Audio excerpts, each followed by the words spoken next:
ચાલો સ્વામિનારાયણ હરે સ્વામિનારાયણ હરે. તારીખ આજે 8 એપ્રિલ 2025. આપણે આ રોજના અનુક્રમમાં રામાનુજાચાર્યકૃત વ્યાસસૂત્રનું શ્રી ભાષ્ય જે છે તે જોઈ રહ્યા છે. આનંદ શંકર ધ્રુવજી જે છે વડોદરાના, એમનું આ રામાનુજકૃત શ્રી ભાષ્ય છે, જેને શ્રીજી મહારાજે માન્ય રાખેલું છે. આજે એકાદશી છે અને આપણે અત્યારે જીવનું સ્વરૂપ અને એના પ્રકાર જે છે તે જોઈ રહ્યા છીએ. ગઈકાલે આપણે બદ્ધ જીવ જે છે એની વ્યાખ્યા જોતા હતા અને બદ્ધ જીવમાં આપણે ગઈકાલે જોયું કે ભાઈ છેલ્લે ભગવત પરાયણ અને અન્ય દેવ પરાયણ એ પ્રકારના જે હોય તે જોયું અને છેલ્લે હવે મુમુક્ષુ જે જીવ છે તેની વાત આવી ગઈ. બોર્ડ ઉપર આપણે પછી લખશું, આખો પોઈન્ટ પૂરો થાય એટલે, પણ લખશું ખરા, તમે ચિંતા નહીં કરતા. તમને ઝેરોક્સ ન થાય તો તમે ફોટો પણ પાડી શકશો અને સમજી પણ શકશો. હવે જે બદ્ધ જીવ જે છે એની વાત તો થઈ ગઈ. હવે એના પછી મુમુક્ષુ જે જીવ છે તેની, એટલે મોક્ષ પારાયણ બે જાતના, એક તો ભક્ત અને પ્રપન્ન. એમાં ભક્ત બે જાતના, સાધન ભક્તિનિષ્ઠ અને સાધ્ય ભક્તિનિષ્ઠ.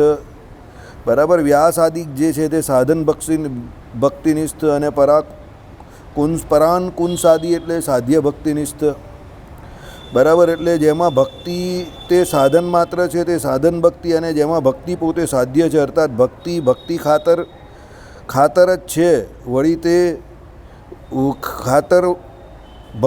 ભક્તિ ખાતર જ વળી છે તે સાધ્ય ભક્તિ. એટલે સાધન ભક્તિ એટલે વ્યાસાદિક જે કોઈ છે તે બધા 9 પ્રકારની ભક્તિ કરતા હોય એટલે એને સાધન ભક્તિ કહેવાય. સાધ્ય ભક્તિ એટલે ડાયરેક્ટ ભગવાનમાં પ્રેમ લક્ષણા ભક્તિ જે કહી તે. હવે ભક્તિનો અધિકાર 3 વર્ણને જ છે.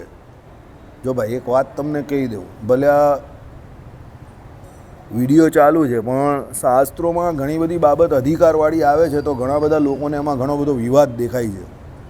પણ બાબત એવી છે કે અધિકાર જે છે ને તે જન્મજાત ઘણા બધા લોકોને ઘણા બધા પ્રાપ્ત થાય છે અને ઘણા બધા અધિકાર ઘણાને નથી હોતા. સમજો. હવે અધિકારવાળી વાત એવી છે કે એ કર્મોને આધીન છે, એટલે એના માટે કોઈએ કંઈ ખોટું લગાડવાની કે ઝઘડો કરવાની કોઈ જરૂર નથી. બહુ સીધે સાદી વાત છે. ભાઈ આપણે પણ માણસ છે ને મોદી સાહેબ પણ માણસ છે, પણ આપણે મોદી સાહેબની ખુરશી પર જઈને બેસી ન શકીએ. આપણે દિલ્હી જઈને કોઈ ઓર્ડર કરી ન શકીએ, તો મોદી સાહેબ કરી શકે છે. તો જીવ તો એ પણ છે, માણસ તો એ પણ છે ને આપણે પણ છે, પણ એમના અધિકારોની વિશેષતા વધારે છે, વિવિધતા વધારે છે અને એનો વ્યાસ પણ વધારે છે. આપણા અધિકારો આપણા ઘરમાં કેટલા છે આપણે જાણીએ છીએ. એટલે અધિકારવાળી વાત જ્યારે શાસ્ત્રોમાંથી કોઈ કરે છે તો લોકોને ખોટું લાગી જાય છે કે આ વર્ણનને કેમ અધિકાર છે ને આ વિશેષ કોઈ વર્ણનો છે એને કેમ અધિકાર નથી. અરે પણ માણસમાં પણ એવું છે, તો ત્યારે તમે કેમ લડવા નહીં જતા? સમજો. હા, એવી ઘણી બધી બાબત છે કે ભાઈ મોદી સાહેબ વડાપ્રધાન છે તો વડાપ્રધાન તો કેટલા બધા લોકોને બનવું છે, તો બધા થોડા બની જાય. એટલે એવી ઘણી બધી બાબતમાં ઘણા બધા અધિકારો જે છે તેનાથી આપણે વંચિત છે. પણ સામે પાવરફુલ વ્યક્તિ હોય એટલે આપણે બોલતા નથી, પણ બિચારા શાસ્ત્ર કંઈ બોલતા નથી ને એટલે આપણે એની ઉપર બધા પિન પોઈન્ટ કર્યા કરીએ. પણ એકચ્યુઅલી શાસ્ત્રોમાં જે કહ્યું છે તો બધું બરાબર જ છે.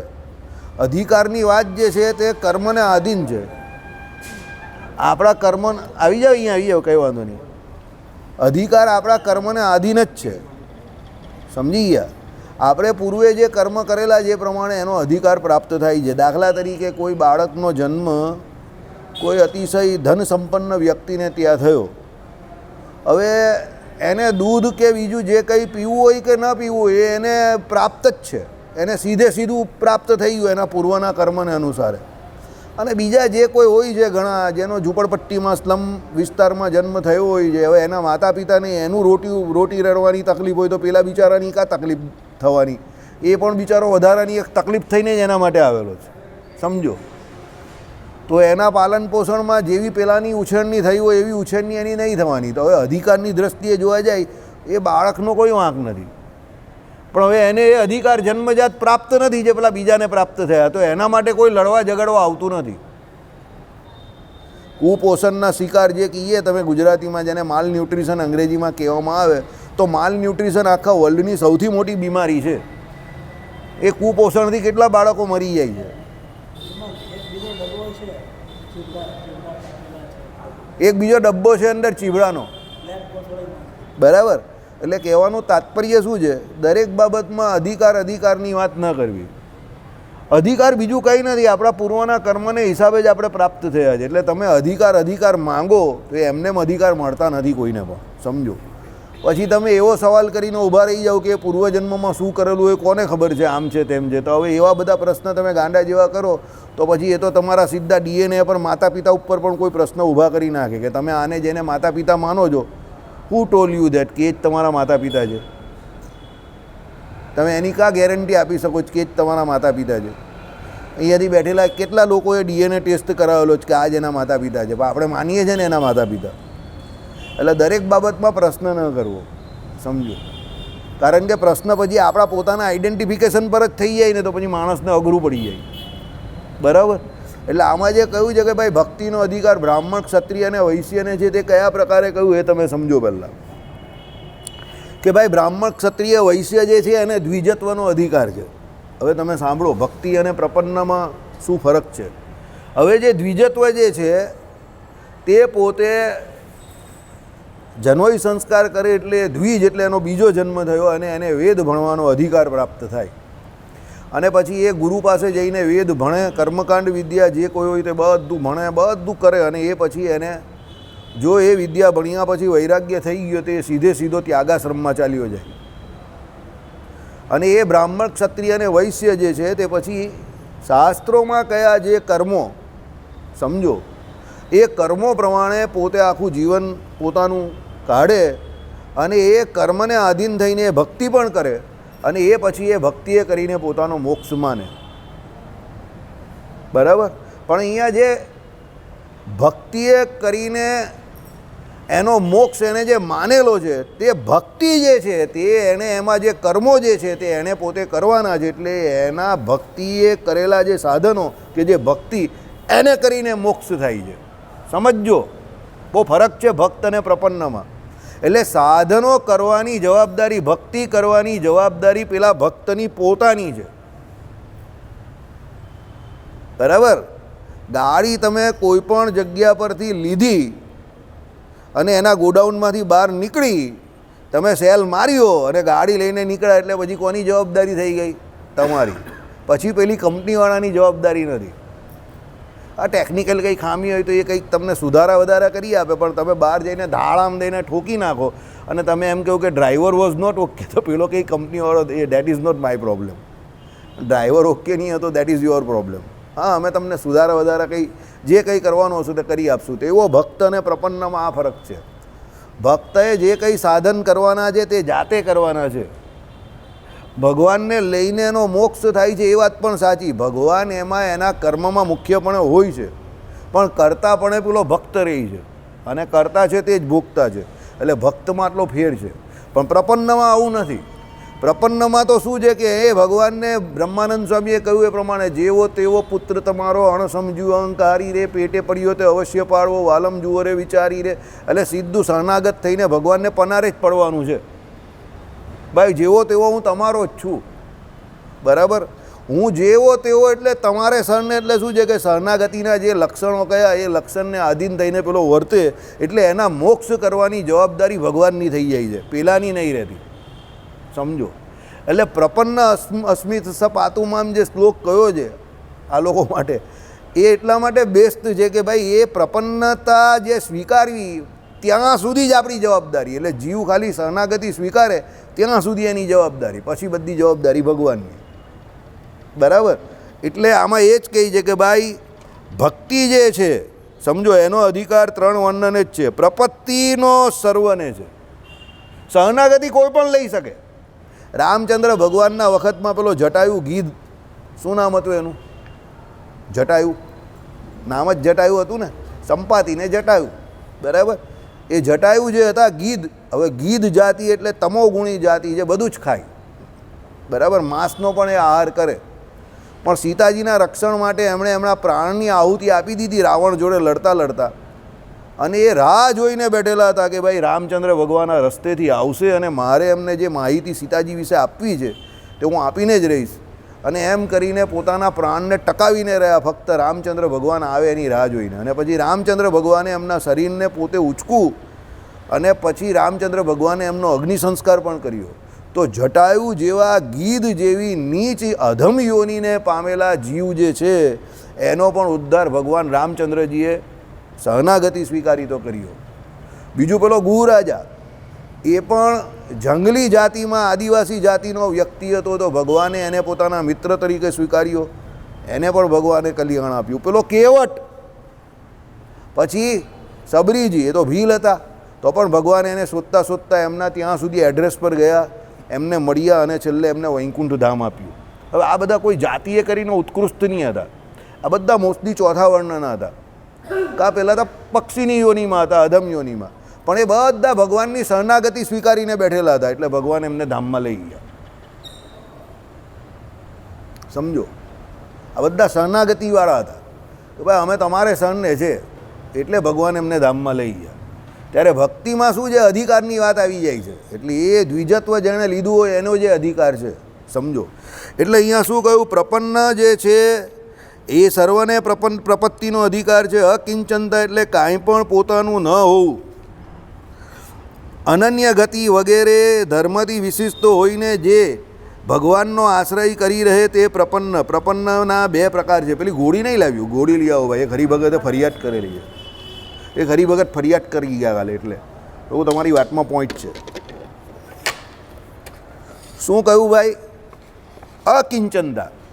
ભાઈ અકિંચનતાનો અર્થ શું? તો ભાઈ કોઈ પણ કાંઈ પણ પોતાનું ન હોવું તે અકિંચનતા. જરા આપણું પોતાનું કંઈ આટલું પણ રાખવું નહીં, એને અકિંચનતા કહેવાય.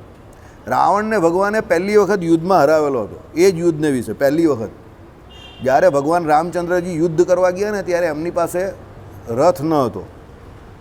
પછી પેલા ઇન્દ્રજી એને રથ આપવા આવ્યા ને, એ તો પછીની ઘટના છે. પણ એ પહેલાં હનુમાનજી જે હતા ને, તેમણે એમની પીઠ ઉપર રામચંદ્ર ભગવાનને ઉચકી લીધેલા, અને રામચંદ્ર ભગવાન રાવણ જોડે એ પ્રમાણે યુદ્ધ કરતા હતા.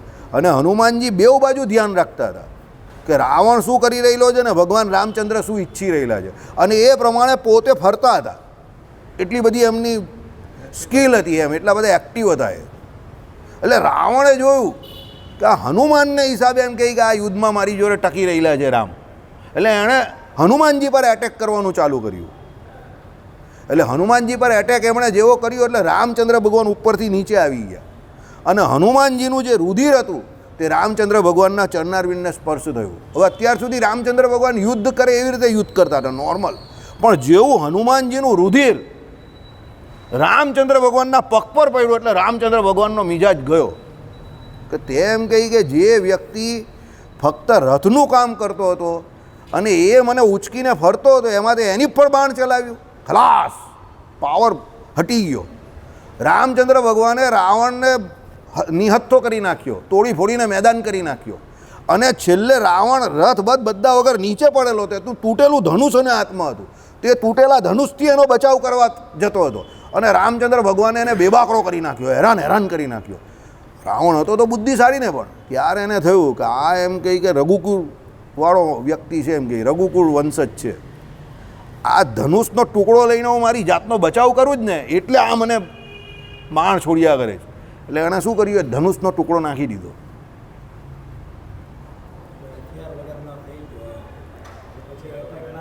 દુશ્મન પણ આવો હોવો જોઈએ. દુશ્મન કોના જેવો હોવો જોઈએ? રામ જેવો હોવો જોઈએ. સમજો, રાવણને એનો કટ્ટર દુશ્મન, તો પણ રામ પર પૂરો ભરોસો કે મારી પાસે હથિયાર ન હશે તો આ વ્યક્તિ મને મારશે નહીં. બરાબર? કેમ? એને ખબર હતી કે આ શરણાગત વત્સલ છે, એટલે હું જેવું આ ધનુષનો ટુકડો એણે છોડ્યો એટલે ભગવાન રામચંદ્રજી એને કહ્યું ચાલ્યો જા. અને રાવણને કહ્યું, શું કહ્યું ખબર? વાલ્મીકી રામાયણ અને તુલસીકૃત રામાયણ બંને કહે છે કે યુદ્ધમાં હાર અને જીત તો થતી રહી છે, એટલે તું નિરાશ નહીં થતો. કાલે પાછો તૈયાર થઈ જા અને યુદ્ધ કરવા આવી જજે પાછો, કારણ કે યુદ્ધ કરવું એ તારો ધર્મ છે. ગોપાલભાઈ કે એવી રીતે બોનવીટા પીને આવજે પાછો કાલે, સ્વાદ ભરે શક્તિ ભરે પાર્લેજી ખાઈને આવજે જા. એ દિવસે રાવણને જે વસમું લાગ્યું, ઓહો, રાવણ એના મહેલમાં ગયો, કોઈની જોડે કંઈ બોલ્યો જ નથી, આમ ચરવડ થઈ ગયો પૂરેપૂરો. એને તે દિવસે મરવા કરતાં વસમું લાગ્યું કે મને પેલા આમને આમ છોડી દીધો. અને રાવણ પાછો કહેતો હતો કે જો એની જગ્યા પર હું હોત તો ના છોડ દે, પણ એટલે જે કહેતો હતો કે એટલે જે રામ છે, શત્રુ હોવો જોઈએ તો રામ જેવો હોવો જોઈએ. એટલે હું તમને કહું છું કે તમે તમારું સ્ટેટસ જે છે, તમારી મર્યાદા છે એ નહીં છોડો. તમારો શત્રુ બી કેવો જોઈએ ના, એનામાં કંઈક તો એવું વિશેષ છે કે એક લેવલની નીચે નહીં જાય એવો વ્યક્તિ. યાદ રાખજો, જીવનમાં તમે જે કંઈ મેળવું છે કે નથી મેળવું એને કોઈ યાદ નહીં કરતું, પણ તમારા બધાનું એક સ્ટેટસ સિમ્બોલ હશે. એ સ્ટેટસ સિમ્બોલ તમારા ગયા પછી પણ લોકો યાદ કરશે કે ના એ વ્યક્તિ એ બાબતમાં તો જબરું કહેવું પડે એમ. રાવણને પણ ખબર હતી કે આ રામ આ પ્રમાણે મને જે છે તે છોડી શકે, બીજો કોઈ શત્રુ હોય તો છોડે નહીં, એટલે શત્રુ તો રામ જેવો હોવો જોઈએ. બીજી વાત, રાવણ માયાવી વિદ્યા જાણતો હતો, રાવણ રામ બની શકતો હતો અને રામ બનવાનો પ્રયત્ન પણ કરતો હતો, પણ જેવો એ રામનું રૂપ ધારતો હતો ને તો એના કેરેક્ટરમાં ફેરફાર આવી જતો હતો.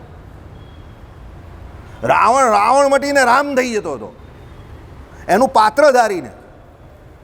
સમજો, હવે રાવણ વિચાર કરે કે જેનું પાત્ર એટલે હું ડુપ્લિકેટ એનું રૂપ ધારણ કરું છું તો મારા વિચાર ફરી જાય છે, તો એ વ્યક્તિ કેટલો મહાન હશે. બરાબર? એટલે રાવણને થઈ ગયું કે ના, આ રામ કોઈ સામાન્ય નર તો છે જ નહીં, આ સાક્ષાત પ્રત્યક્ષ નારાયણ જ નર રૂપે આવેલા છે. બરાબર? એટલે કહેવાનું તાત્પર્ય અહીંયા આવું છે કે રાવણ પણ જો શરણાગતિ લેતો હોય અને ભગવાન જો એની શરણાગતિ સ્વીકારતો હોય ને એને ન મારતા હોય એ સમયે, તો ભગવાન જેવો શરણાગત વત્સર બીજો કોઈ નથી. શ્રીજી મહારાજે પણ આવા ઘણા લોકોને શરણાગતિ આપેલી હતી. આપણે બી આપીએ ને કોઈને. આ કોઈનો ફોન આવે છે, અતુલ રામાણીનો ફોન છે પેલા ભાઈનો, એમને કહી દે કે ભાઈ તમારે ત્યાં જે એમ કહે કે પેલા છોકરીઓના પેલું ટી શર્ટ, એની કેટલી છોકરીઓ અને કેટલા માપ જોઈએ તે મોકલી આપો નહીં કાલે મને. ત્યાર દૂર જઈને વાત કરી દે. હવે સમજો, એટલે શરણાગતિ સૌથી વધારે શ્રેષ્ઠ એટલે છે. ભગવાન જે કોઈ શરણાગત જીવ હોય છે, એ ગમે તે લેવલનો ગમે તે જીવ હોય, એ બધાની શરણાગતિ ભગવાન સ્વીકારી લે છે. બરાબર? ચાલો, એટલે અકિંચનતા એટલે કાંઈ પણ પોતાનું ન હોવું, અનન્ય ગતિકતા વગેરે ધર્મથી વિશિષ્ટ હોઈને જે ભગવાનનો આશ્રય કરે છે તે પ્રપન્ન. અનન્ય ગતિકતા મેઇન છે. બે આવે, એક અન્ય અને એક અનન્ય. જો મેં તમને હું તમને કાયમ વારે કહું છું કે આપણી ભાષા જે છે ને ગુજરાતી વ્યાકરણ, એમાં શબ્દોની બહુ મારામારી છે, એટલે થોડાક એલર્ટ થઈને શબ્દ સમજવા પડે. બરાબર? અનન્ય અને અન્ય બંનેમાં ફેર છે. અન્ય ગતિકતા એટલે તમારી કોઈ બીજા તરફ ગતિ હોવી તે, એ અન્ય ગતિકતા. અને અનન્ય ગતિકતા એટલે કોઈ એક જ તરફ ગતિ હોવી તે.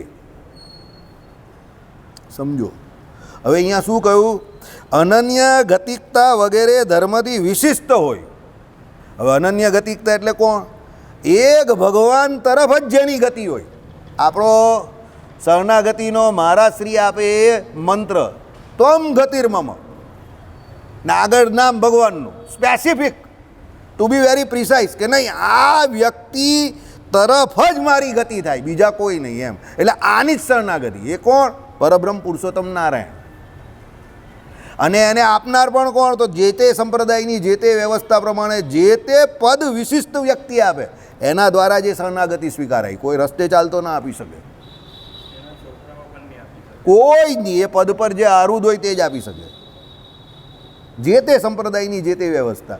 શરણાગતિના ઘણા બધા સંપ્રદાય છે અત્યારે, અને એ સંપ્રદાયની જે આગવી વિશિષ્ટતાઓ એ પ્રમાણે જે કોઈ મંત્ર તે પદ ઉપર આરૂઢ વ્યક્તિ આપે એ પ્રમાણે જે વર્તે એ સંપ્રદાયની રીત પ્રમાણે, અને એમણે જે મંત્ર આપેલો એ મંત્રનો જપ કરે એનો જ મોક્ષ થાય. કારણ કે એનો અર્થ જ શરણાગતિનો આ છે, અનન્ય ગતિકતા. ઓકે, બિરાજમાન એ ધરાવતા હોય. તમારે મને અમુક બાબતમાં રોકવો પડશે, કારણ કે અમારા થોડાક અમુક શબ્દ છે ને એ પેલા વ્યાકરણ ના આવે, એટલે તમને ન સમજ પડે તો તમારે પૂછી લેવાનું બે ઝીઝક કે આનો અર્થ શું થાય. બરાબર? એટલે શું છે, એ જગ્યા ઉપર એ પદ ઉપર જે વ્યક્તિ અત્યારે બેઠેલા હોય તે, આપણી સાદી ભાષામાં સમજો, એ વ્યક્તિ એને વિશેષ અધિકાર મળેલો છે. હવે તમે કહ્યું કે એને જ કેમ અધિકાર, તો પાછી કર્મની વાત છે ભાઈ. વિશેષ અધિકાર વિશેષ વ્યક્તિને જ મળે, દરેકને ન મળે, સમજો. તમે કહ્યું કે બધા જ આચાર્ય થઈ જાય તો દેટ્સ નોટ પોસિબલ, બરાબર. એટલે એ આચાર્ય મહારાજ જે કંઈ સંપ્રદાયના જે કોઈ આચાર્ય હોય તે એને પદ વિશિષ્ટ પ્રાપ્ત થયું છે એના પૂર્વના સંસ્કારને કારણે થયું છે. એટલે તમારે એને ગુરુ પદે માનવાના છે. પછી કેમ માનવાના છે એવો પ્રશ્ન હોય તો પછી ધર્મના ક્ષેત્રે તમે ખોટા આવેલા છો. તર્કા આમાં જ સૂત્ર આવશે. તર્ક અપ્રતિષ્ઠાનાત એવું છે, એટલે તર્કા પ્રતિષ્ઠાનાત, એટલે તર્ક અપ્રતિષ્ઠાનાત, એટલે એ ભ્રમ જે છે તે તર્કથી પમાય એવું તત્વ નથી. એટલે તમે દરેક બાબતમાં તર્ક કરશો તો તમને પરમાત્માની પ્રાપ્તિ થશે નહીં. પણ શાસ્ત્રો યોનિત્વાત, એના પછીનું સૂત્ર તરત જ આવશે. ભાઈ શાસ્ત્રોમાં જે પ્રમાણે કહ્યું એ પ્રમાણે વર્તશો તો ભગવાન 100% મળશે. એટલે શ્રદ્ધાવાન લભતે જ્ઞાનમ, બધી આમ લાઈન જ ચાલે, ધર એક પછી એક. એટલે તર્ક ખોટો ન કરો કે ભાઈ એ વ્યક્તિ પાસે જ દીક્ષા લેવી જરૂરી છે. ઘણા આપણે ત્યાં કહી છે ને, હું સ્વામિનારાયણનો મંત્ર બોલવાનો, મને સ્વામિનારાયણ ભગવાનનો નિશ્ચય છે તો મારો મોક્ષ નહીં થવાનો. અરે ભાઈ તારો મોક્ષ થાય કે નહીં થાય એ 2 નંબરની વાત છે, પણ તું જે સ્વામિનારાયણ ભગવાનનું નામ દેવાની વાત કરે છે એ સ્વામિનારાયણ ભગવાને પોતે જ સત્સંગી જીવનમાં એવું કહ્યું છે કે ભાઈ અમારા સંપ્રદાયમાં જે કોઈ ધર્મકુળનો આશ્રિત થાય અને આ મંત્ર એમની પાસે લે વિધિસર, અને એ મંત્રનો વિધિસર જપ ધારણ કરે એટલે કરે એ જ અમારા ગોલોકધામને પામશે. એવું સત્સંગી જીવનમાં એ જ સ્વામિનારાયણ ભગવાન કહેતા હોય તો પછી પ્રશ્ન જ કાઢી છે, સમજો. કહેનારા એ ભગવાન પોતે જ છે કે ભાઈ આ પ્રમાણે વર્તશો તો જ થશે, કારણ કે શરણાગતિ તો જ તમારી થઈ છે, નહીં તો શરણાગતિ ન થાય. અનન્ય ગતિકતા આમાં જે વિશિષ્ટ પ્રકારની કહી તો તમે અનન્ય ગતિકતા જે સ્વીકારી છે એનું તમારી પાસે શું પુરાવો શું છે? તો આ પુરાવો કે ભાઈ ધર્મકુંડના આચાર્ય પાસે અમે જઈને દીક્ષા લીધી, એમણે અમને કાનમાં આ મંત્ર આપ્યો અને એ જે મંત્ર આપેલો છે તે અમે રોજ બોલીએ છીએ કે એનો જપ કરીએ છીએ. આધાર કાર્ડ જેવું. હા તો 100% લેવો પડે. તને એના લાભ નહીં મળે, નહીં તો પછી સરકારી લાભ ન મળે. પછી કોઈ જગ્યા પર તમને એવું કહે કે ભાઈ તમારી જાતને રજૂ કરો, તમે કહો કે હું ફલાણા ભાઈનો દીકરો, પછી એના બાપાને બોલાવી લાવો, એને પૂછી લઉં જો એનો જ દીકરો છે, પણ એના કહેવાથી તમે એના દીકરા છો એ સાબિત નહીં થતું. તમે દીકરા છો પણ તમારે સાબિત કરવું હોય તો આધાર કાર્ડ, પછી પેલો તમારો જે કોઈ રાશન કાર્ડ, પછી તમારો જે કંઈ કે આ પેલો ડ્રાઇવિંગ લાઇસન્સ, કે પછી તમારા જે કંઈ કે પેલો અત્યારે પેલો વોટર ઇલેક્શન જે કાર્ડ હોય છે તે, આવા બધા જે કંઈ પુરાવા સરકારી, સરકારના નિયમ પ્રમાણેના જોઈએ. પછી તમારા બાપા આવીને કહી નાખો હું કહું છું એનો બાપ છું, અરે ભાઈ એ વેલિડ નથી. એ કહે તો પણ વેલિડ નથી. એ છે એ વાત સાચી છે બરાબર, પણ એ વેલિડ ક્યારે ગણાય? એમ ક્રિકેટની મેચ જેવું છે, બેટ્સમેન આઉટ ક્યારે છે? એમ્પાયર આઉટ આપે ત્યારે આઉટ છે, આઉટ છે ત્યારે આઉટ નથી. કનૈયો ફાસ્ટ બોલર હતો વન્સ અપોન એ ટાઈમ. એટલે શું છે નિયમ કે if the umpire found that કે ફાઇન્ડ ધેટ કે batsman is out and he is declaring that the batsman is out, then he is out. હે એટલે બોલ એટલે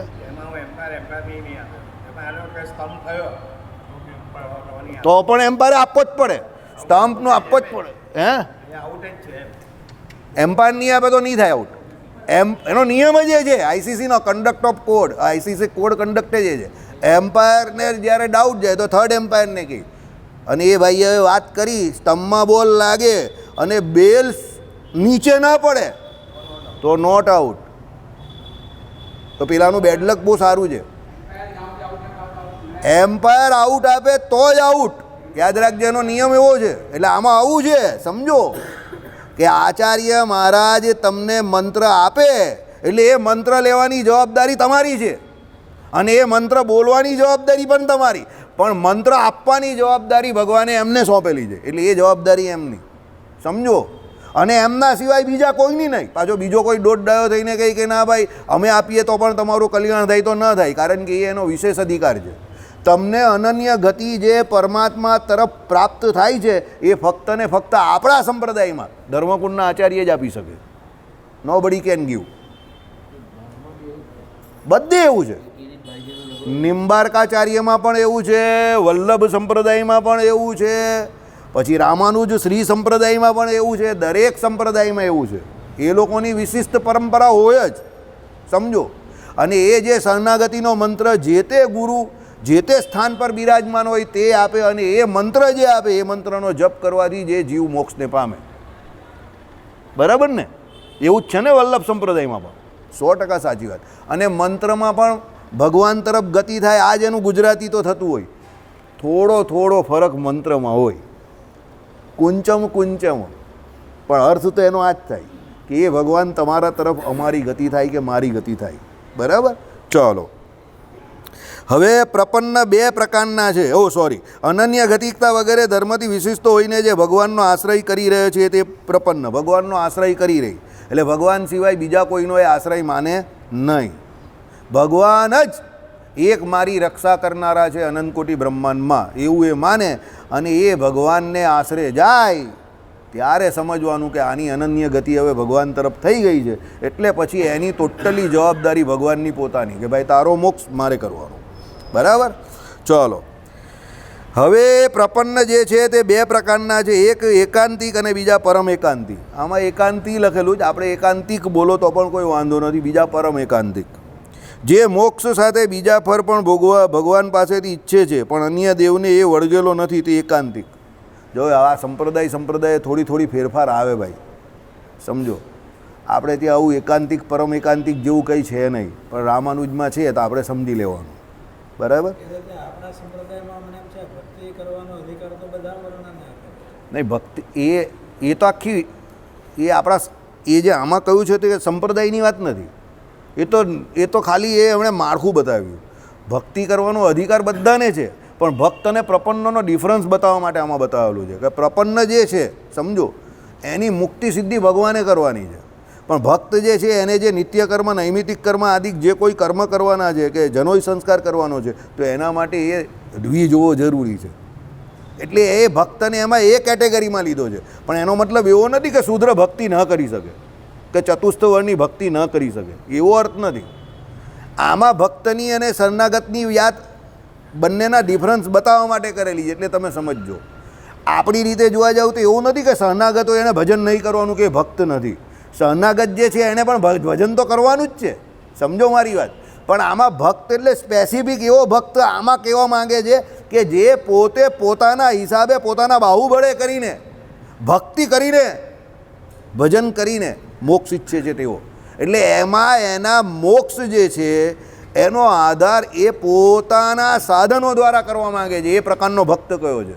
પણ આપણે જે શરણાગતિની વાત કરીએ, જેમાં પ્રપન્ન અસ્મિસો પાતુમામ, કે જે શરણાગત છે એણે ભજન નહીં કરવાનું, એવું નથી. એવું કોઈ જગ્યા પર નહીં કહ્યું કે ભાઈ શરણાગતિ લઈ લીધી એટલે ભજન નહીં કરવાનું. ભજન તો એણે કરવાનું છે, પણ એ ભજનના બળે કરીને, સાધનના બળે કરીને એ મુક્તિ નથી ઈચ્છતો. મુક્તિ એની શરણાગતિ એના આશરા દ્વારા જ થાય છે.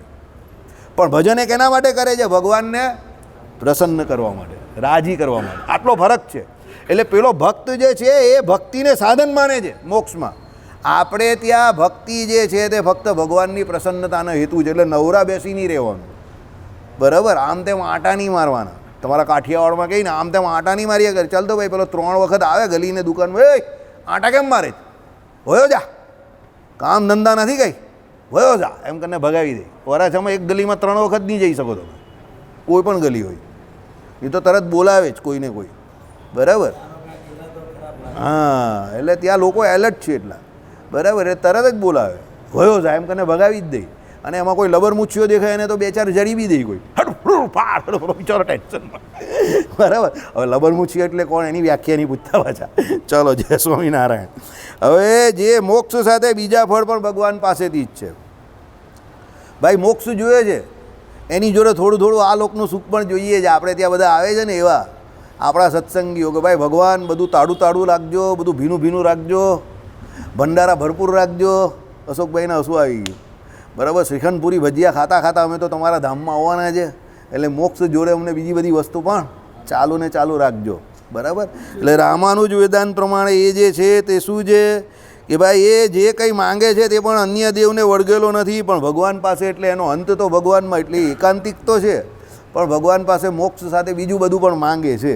બરાબર? એટલે હવે પણ અન્ય દેવને વળગેલો નથી, પણ ભગવાન સિવાય કોઈ બીજા દેવ પાસે એ કંઈ નહીં માંગતો, આવે અહીંયા જ છે, માંગે બધું અહીંયાના ભગવાન પાસે જ છે, પણ એને મોક્ષ સાથે બીજું પણ જોઈએ છે. અમારા રમણીક કાકા હતા ને એ પ્રમાણે ચાર્ટર્ડ એકાઉન્ટન્ટ હતા.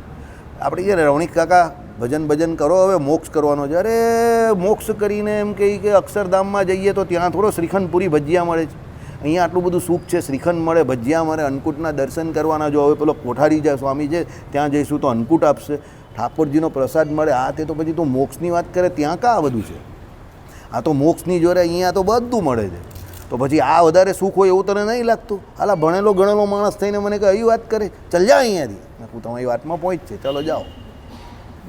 અહીંયા બેસતા હતા કાકા, એમનો કંઠ બહુ મધુર હતો. એ ને એમના બાપુજી ગંગારામ કાકા આ સભા મંડપમાં પહેલાં એ લોકો ભજન કરતા હતા. એવું કહે છે કે એ લોકોએ 40-50 વર્ષ આ સભા મંડપમાં ભજન કરેલું છે. એ રમણીક કાકાના ફાધરે, એ જે ચાર્ટર્ડ એકાઉન્ટન્ટ હતા ને, સુરતમાં લગભગ પહેલાં કે બીજા ચાર્ટર્ડ એકાઉન્ટન્ટ હતા આઝાદી પછીના, તે એમના ફાધર જે હતા ગંગારામ કાકા, તે આ અહીંયા ભજન કરતા હતા. બરાબર ને ગિરીશભાઈ? એ અમારા દાદા ને એ બધા લહેરી બાદશાહ માણસ. આ બધા આપણે કહીએ કે મોક્ષ કરીએ, એ મોક્ષ તો થયા કરે એમ કહી, ભજન કરવું તો મોક્ષ તો ભગવાન આપવાના જ છે. તું શ્રીખંડ ખા, ભજીયા ખા, પૂરી ખા, એમ કહી ચાલ. પછી આપણે કહીએ ને કાકા એ તો બધું બહુ મોંઘું પડે, ચાલ મારા ઘરે લઈ જાઉં, ચાલ તને જમાડી દેવા, મોંઘું કંઈ પડતું નથી એમ કહી. દિલાવર માણસો. બરાબર. હવે કહેવાનું તાત્પર્ય એવું છે કે એકાંતિક ભક્ત જે છે તે ઈચ્છે બધું ભગવાન પાસે છે, પણ એને એકલો મોક્ષ નહીં જોઈતો, આ બધું જોઈએ છે આજુબાજુને, એટલે એને એકાંતિક કહ્યો. હવે ભક્તિ અને જ્ઞાન સિવાય ભગવાન પાસે બીજું ફળ ઈચ્છતો નથી એવો અનન્ય ભક્ત, તે પરમ એકાંતિક યુક્ત, તે દેહ અવસાન કાળે પાપ પુણ્ય પાછળ નાખી હૃદયમાં વસતા પરમાત્મામાં વિશ્રામ લઈ મુક્તિનું દ્વાર જે સુષુમ્ના નાડી તેમાં પ્રવેશ કરીને બ્રહ્મરંધ્રમાંથી નીકળીને સૂર્યકિરણમાં થઈને અગ્નિલોકમાં જઈને ત્યાંથી સૂર્યમંદર ભેદીને આકાશના છિદ્ર દ્વારા સૂર્યલોકમાં જઈને ત્યાંથી ચંદ્રાદિક અતિવાહિક ગણની સાથે તે લોકમાં થઈને પ્રકૃતિ વૈકુંઠની સીમારૂપ વિરજા નદી તેને તરીને સૂક્ષ્મ શરીર ત્યજી દિવ્ય શરીર ચતુર્ભુજાદિક ધારણ કરી ઇન્દ્ર પ્રજાપતિ વગેરે નગરના દ્વારપારોની રજા મેળવી વૈકુંઠ નામના દિવ્યનગરમાં પ્રવેશ કરી ત્યાં એ ભગવાનનું દર્શન કરે છે. આપણે ત્યાં અર્ચી માર્ગની જે વ્યાખ્યા આપેલી છે ને, વચનામૃતની અંદર આપેલી છે, ટીકાની અંદર અર્ચિરાદી માર્ગે કરીને ભગવાનનો ભક્ત જે છે તે ભગવાનના ધામમાં જાય છે. એમાં અર્ચિરાદી આખા સ્થાનો જે છે એની બધી ચર્ચા એ ટીકાની અંદર વચનામૃતમાં કરેલી છે.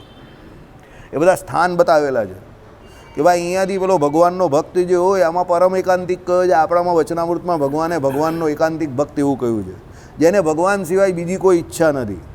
તે શું કરે છે? તો ભાઈ અહીંયાથી એ ભગવાનના ધામમાં કેવી રીતે જાય છે? તો આમાં જે કહ્યું એ પ્રમાણે શું કહ્યું? જ્ઞાન અને ભક્તિ સિવાય બીજું કંઈ ભગવાન પાસે ઈચ્છતો નથી. બરાબર. પછી શું કહ્યું? તે દેહ અવસાન કાળ, એટલે હવે એનો દેહ જે છે એ પડી ગયો, જીવ જે છે તે હવે દેહને છોડે છે. પાપ પુણ્ય પાછળ નાખી, હવે એના પાપ પુણ્ય બધા અહીંયા છોડી દે. હવે પાપ પુણ્યનું શું થાય? કદાચ થોડા ઘણા રહી ગયા હોય તો જે વ્યક્તિ એની ટીકા કરતા હોય, એને ગાળ દેતા હોય, એને બદનામ કરતા હોય, તે પાપ બધું પેલા લોકોના ખાતામાં આવી જાય, ડિવાઇડેડ બાય ધેમ. 50-100 માણસ એને ગાળો આપતા હોય કે આ માણસ આવો હતો, તેવો હતો, ફલાણો ઢીકણો, એટલે પેલા કહે કે ચાલ ભાઈ આ લોકોના ખાતામાં નાખો પેલાનું પાપ, એટલે એ લોકોના ખાતામાં જીએસટી બધું એ લોકોના ખાતામાં. બરાબર. પેલા જે ટીકા કરતા હોય એના, અને જે વ્યક્તિ એની સ્તુતિ કરતા હોય, જે એનો ગુણ લેતા હોય, એના પુણ્ય જે હોય તે બધા એ લોકોના ખાતામાં આવી જાય. સમજો? એટલે પેલાનું ખાતું જે છે તે શું થઈ જાય? ન્યુટ્રલ થઈ ગયું. એટલે પાપ પુણ્ય બધું એણે અહીંયા છોડી દીધું. બરાબર. ચાલો પછી શું કહ્યું કે ભાઈ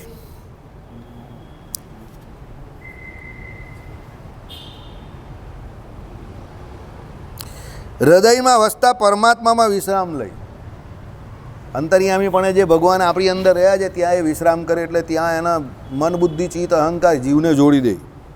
મુક્તિનું દ્વાર જે સુષુમ્ના નાડી તેમાં પ્રવેશ કરે. સુષુમ્ના નાડી જે અહીંયાથી પેલી સીધી નીકળે છે, આપણે જોયું ને, નાભી કમળમાંથી અહીંયાથી સીધી નીકળે છે, ઉપર જાય છે, અને અહીંયા બ્રહ્મરંધ્રમાંથી સીધો માર્ગ જે છે તે ક્યાં જાય છે? અક્ષરધામ સુધી પહોંચે છે. એટલે એ સુષુમ્ના નાડીમાં શું કરે છે? પોતાનો જીવ જે છે તેને પહોંચાડી દે છે. પ્રવેશ કરવું એટલે જીવ જે છે તે પ્રવેશ કરે. શરીરની તો અહીંયા કંઈ વાત જ નથી. સમજો? જો આધ્યાત્મિક જગતમાં શરીરવાદી વ્યક્તિનો કોઈ અવકાશ જ નથી, એનું કોઈ કામ નથી. આધ્યાત્મિક જગતમાં પ્રવેશ કરવો, આ બધી વાત આવે એટલે સમજી લેવાનું એ જીવના પ્રવેશની વાત છે. અહીંયા જે ચર્ચા હોય તે બધી આત્માની જ હોય, શરીરની કોઈ ચર્ચા હોતી નથી. શરીરના લવાડા બધા જે હોય તે પેલા આ બધા દુનિયાના જે લોકો હોય એની પાસે હોય.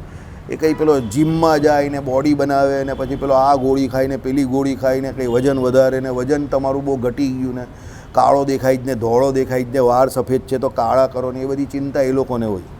આધ્યાત્મિક જગતમાં આ બધી કોઈ ચિંતા જ નથી. બરાબર.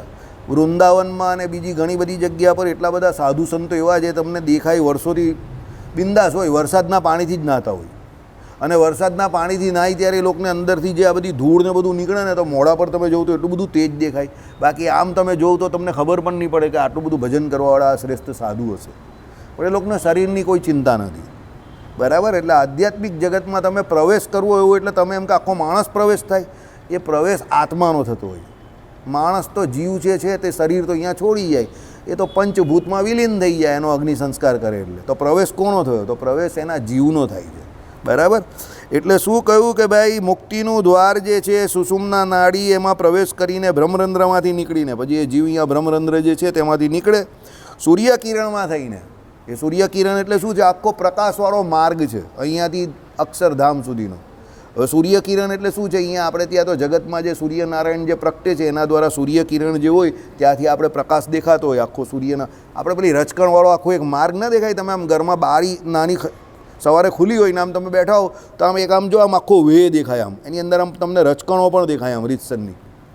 બરાબર.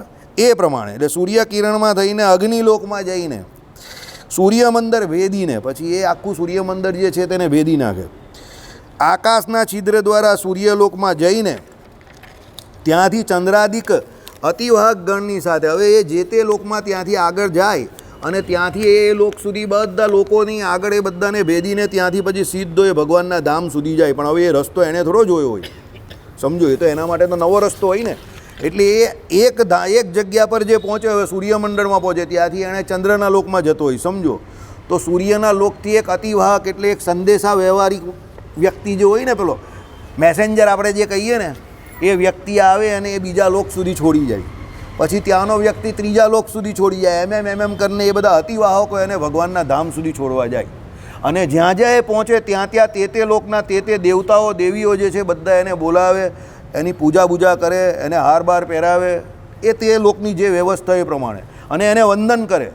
વંદન એને એટલા માટે કરે કે એમ કહે કે ભાઈ આ જગતનો જે કોઈ આ વેપાર સંસાર જે છે એમાંથી આ વ્યક્તિ બહાર નીકળી ગયો એટલે આ બહુ પૂજનીય છે એમ કરીને એને પગે લાગે છે. એટલે ભગવાનના ભક્તોને તો આવા મોટા મોટા દેવતાઓ જે છે તે પણ એમ કહે કે વંદન કરે છે. આ પ્રમાણે વંદન કેમ કરે છે? એની ઉપલબ્ધિને વંદન કરે છે કે આ જગતના માયાના જે આ સંસારના જે પ્રવાહ એમાંથી આ વ્યક્તિ શું બહાર નીકળી ગયો, મુક્ત થઈ ગયો.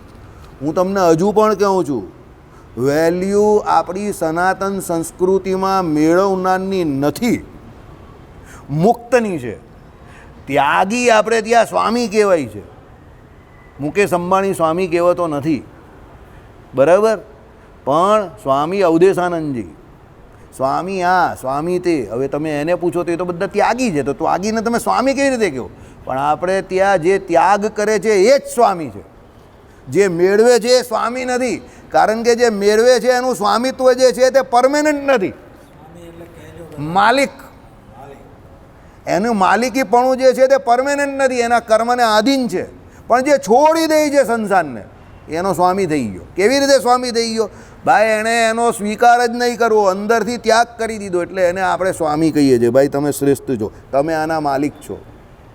તમે કોઈ વસ્તુ બીજાને આપી શકો કે છોડી ક્યારે શકો? સમજો.